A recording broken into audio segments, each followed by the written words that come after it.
watching the Mystical Green Beanie. Hey, what's going on, dudes and dudettes? I am the Mystical Green Beanie, and today I wanted to do a little video on Stan Lee.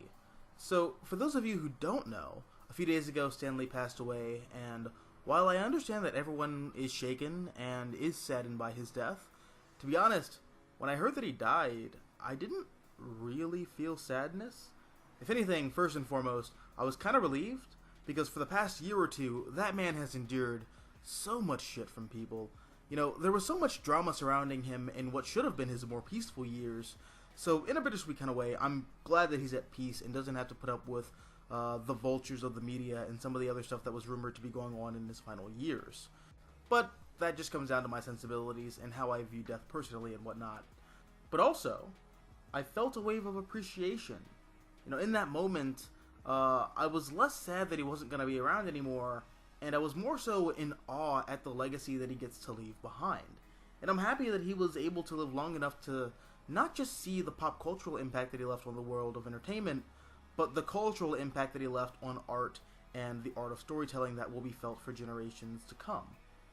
You know, not only did he accomplish what millions, including myself to be honest, only dream of accomplishing, but he was blessed to live long enough to see it impact people. And a lot of cultural icons aren't rewarded that opportunity. But that said, something that I do want to clear up in this video is that I know that I make a lot of jokes about the comic book industry being crooked, in that Stan Lee and Bob Kane and Jack Kirby and all the other kings of comics were just crooks who stole from each other, and that's not 100% true. I mean, it's not 100% false either, but I do feel somewhat uncomfortable with people lumping Stan Lee in with the likes of Bob Kane or some other notable creators working in the industry who just take sole credit for things that they for damn sure either didn't create on their own or didn't create at all. But the difference between Stan Lee and Bob Kane, for example, is that Stan, at least to my knowledge, didn't hire ghostwriters and then take credit for other people's work. Now, according to Alan Moore, what he claims that Stan Lee did is that after he would come up with a concept for a character and have an artist give this idea some tangibility, Stan would then write over their work with dialogue after the story was already formatted.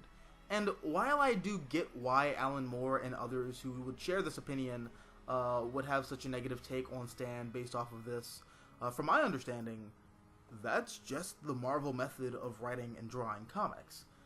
But even then, in interviews and Q&As, Stan would say that while he believes that the person who comes up with an idea is the creator, he was still more than willing to call himself a co-creator for a lot of the characters that he and Jack Kirby and Steve Ditko and Bill Everett and so many others used as the foundation for what Marvel Entertainment eventually turned into. Plus, the reason why Stan is so much more recognizable than the other people that he worked with is because he was just more of a showman than they were, which positioned him as the face of Marvel Comics. Which is kind of a double-edged sword. I think I'm using that term correctly, which I'm probably not, but Stan's charisma and willingness to jump into the public spotlight and say, "Hey there, true believers, this is a terrible Stan Lee voice, by the way, Stan the Man, yeah? Read some comics, like Spider-Man, and Hulk, and the X-Men, and even though the Avengers are gonna be a joke for the next 45 to 50 years, keep an eye on them, because they're gonna be big one day."